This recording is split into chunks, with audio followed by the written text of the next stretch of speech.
صبح صادق کے بعد تحیت الوضو اور تحیت المسجد کی نماز پڑھنے کا کیا حکم ہے؟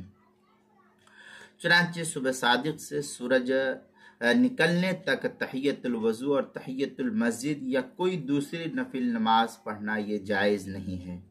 اس وقت میں 2 رکعت فجر کی سنت مؤکدہ کے علاوہ بھی نماز پڑھنا فقہا نے اس کو مکروہ لکھا ہے۔ اسی طرح عصر کی نماز کے بعد سے غروب تک بھی کوئی نفل نماز نہیں پڑھی جائے گی۔